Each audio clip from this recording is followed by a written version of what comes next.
네, 국문의 OBS 함께하고 있습니다. 경인 지역 소식을 알차게 정리해드리는 시간. 윤정화 기자의 윤기 나는 브리핑. 네, 오늘도 OBS 윤정화 기자 스튜디오에 나와 있습니다. 네, 윤 기자 오랜만입니다. 예, 안녕하세요. 네, 좀 늦었지만 설 연휴 잘 보내셨습니까? 예, 잘 보냈습니다. 그래요. 지금 입춘 지났는데 날씨 많이 춥잖아요. 그렇죠. 사실 원래는 통상적으로는 사실 1월 달이 제일 춥고 2월 들어서는 좀 강추위가 사라지곤 했는데 오히려 올해 보면은 2월 들어서 영하 10도 아래로 떨어지는 맹추위가 계속되고 있습니다. 네. 맹수용 기상 칼럼니스트도 아닌데 날씨 얘기를. 네. 예. 서두가 날씨 얘기예요. 예, 이게 사실 뭐 다 지구온난화 때문이라고 하잖아요. 예, 그렇죠. 이 전문가들은 이번 추위가 북극권에서 내려온 한파 때문이라고 입을 모으고 있습니다. 이에 따라서 기후 변동성이 크고 이번 겨울에는 예기치 못한 한파가 여러 번 찾아왔다고 설명했습니다. 지구 온난화 현상으로 인해 남쪽의 뜨거운 공기 세력이 강해지고 북극권의 찬 공기가 약해지면서 기후 변동성이 커지고 있는 겁니다. 다시 말하면 북극권의 찬 공기가 지구 온난화로 인해 약해진 제트기류 때문에 한반도까지 내려오는 겁니다.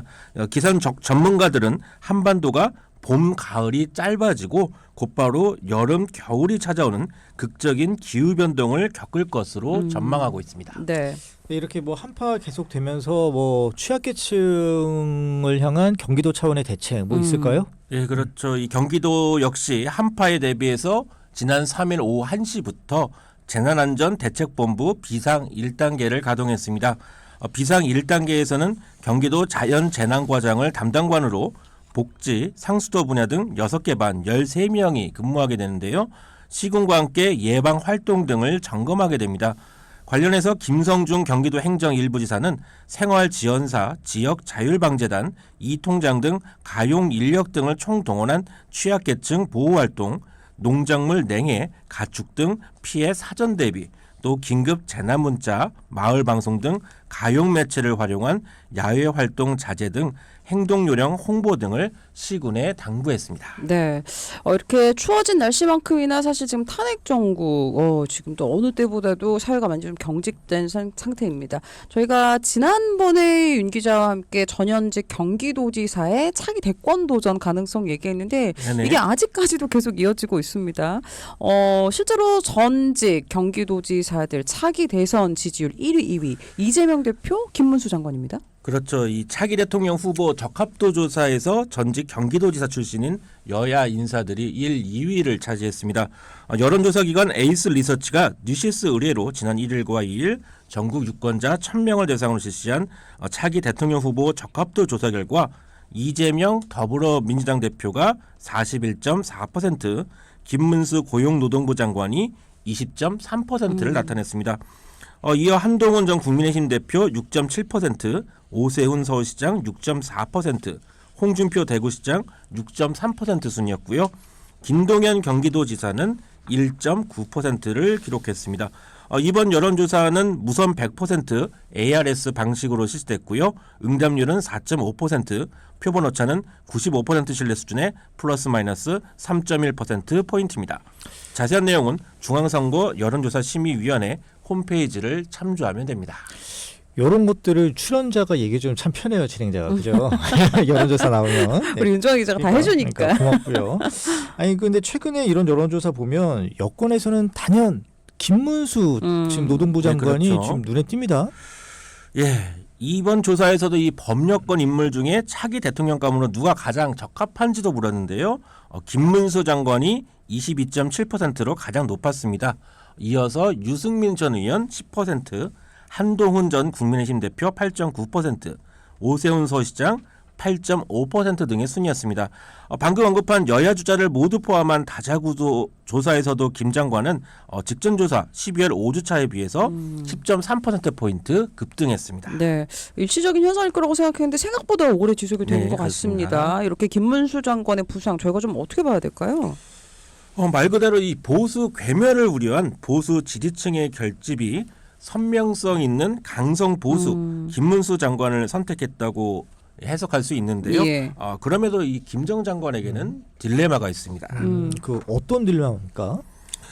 그 사실 이 윤석열 대통령 탄핵에 반대하는 이 김문수 장관 입장에서는 이 차기 대선에 대해 이 뭐 본인도 준비하고 있다 긍정적인 시그널을 만약에 보낸다면 말 그대로 이 모순된 행보로 평가받을 수가 있죠. 그렇죠. 관련해서 이 김 장관도 차기 대선 출마에 명확하게 선을 그었습니다. 예. 지난 4일에 향후 대선 출마 의사를 묻는 말에 전혀 검토하거나 생각한 게 없다고 잘라 말했습니다. 국회에서 반도체 특별법 관련 당정 협의를 마친 뒤 기자들과 만난 자리에서 이 같은 자신의 입장을 밝힌 건데요. 예. 윤석열 대통령 탄핵 재판이 진행되고 있는데 조기 대선 가능성이 존재하지만 아직 단정할 수 없다고도 덧붙였습니다. 예. 이날 영상 보니까 기자들이 계속 그 취재 열기가 네네. 엄청났습니다. 그래도 계속 질문했잖아요. 그 그렇죠. 자리에서. 사실 예. 지금 보수 진영의 깜짝 스타인 만큼 이 기자들이 계속 질문을 던졌는데요.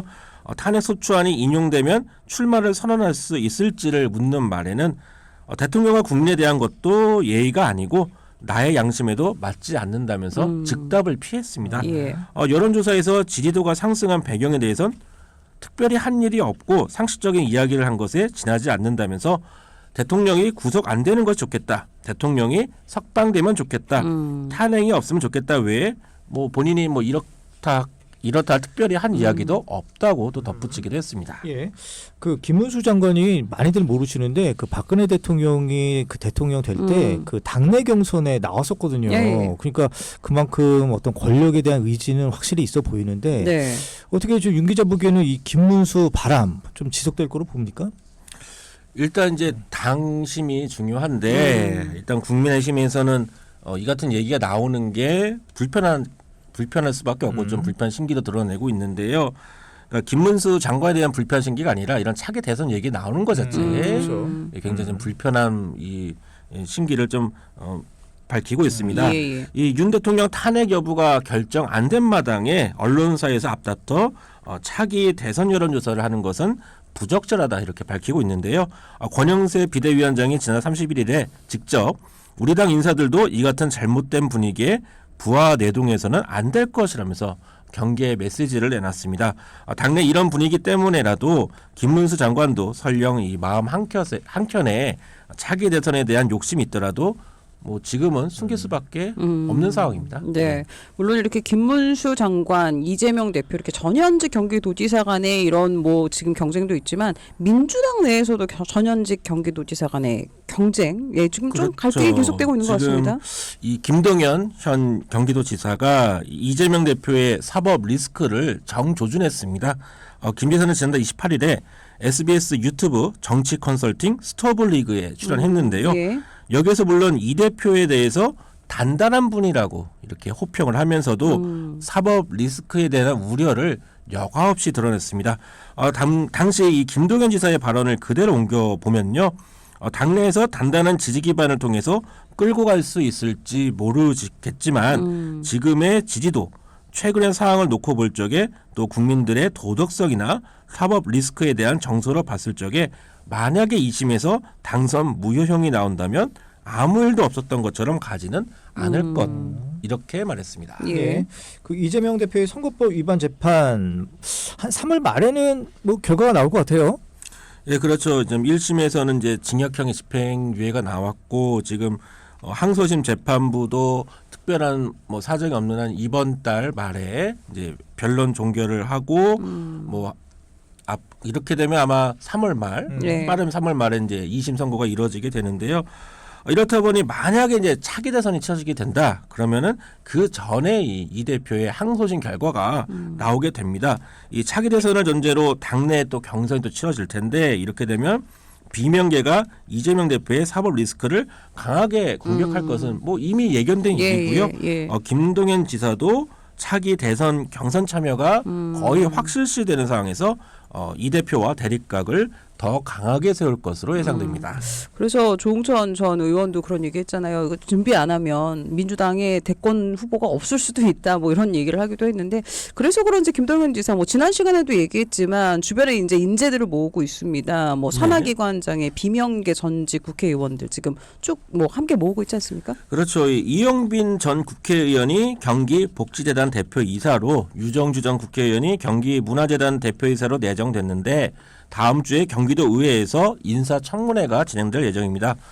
두 전직 의원은 지난해 4월 총선을 앞두고 더불어민주당 경선에서 탈락한 비명계 인사라는 공통점을 갖고 있습니다. 예. 또 민주당 부산 사상 지역위원장을 지낸 배재정 전 국회의원도 경기 아트센터 사장 후보로 거론되고 있고요. 앞서 지난달에는 김근태 전 열린우리당 의장의 부인인 인재근 전 국회의원을 경기도 경제과학진흥원 이사장으로 임명했습니다. 요거 인사청문회에서 이게 반려되거나 그럴 수 있어요? 아니, 도지사의 인사 권한이기 때문에 설령 뭐 인사청 무산돼도 뭐 임명하는 건 뭐 시간 조금 걸리더라도 크게 문제는 없습니다. 예.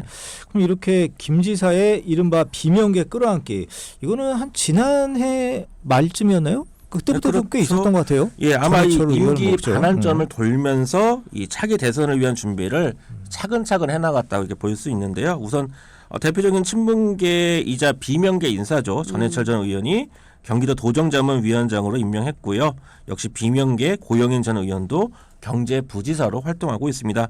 의정부 지역구 의원을 역임한 김민철 전 의원도 경기도 시장상권진흥원장으로 있고요. 예. 예. 지난 총선에서 비명계가 대거 이 당내 경선에서 떨어졌는데 이들 낙천 인사들이 경기도에서 정치적 재기를 노리고 있습니다. 네, 이렇게 김동연 지사 지금 당내 기반을 다지고 있는 모양입니다. 그와 함께 또 호남 지역 지금 계속해서 찾고 있다고요? 예, 그렇죠. 그러니까 이제 김동연 지사를 보면은 특히 이제 민주당의 가장 큰 이제 당원 구성을 볼 때 호남 출신들이 굉장히 많거든요. 예. 그래서 좀 호남을 좀 공들이는 부분이 굉장히 많은데 그래서 지난해에도 이 경기도와 전라남도가 자매 결연도 맺었고요.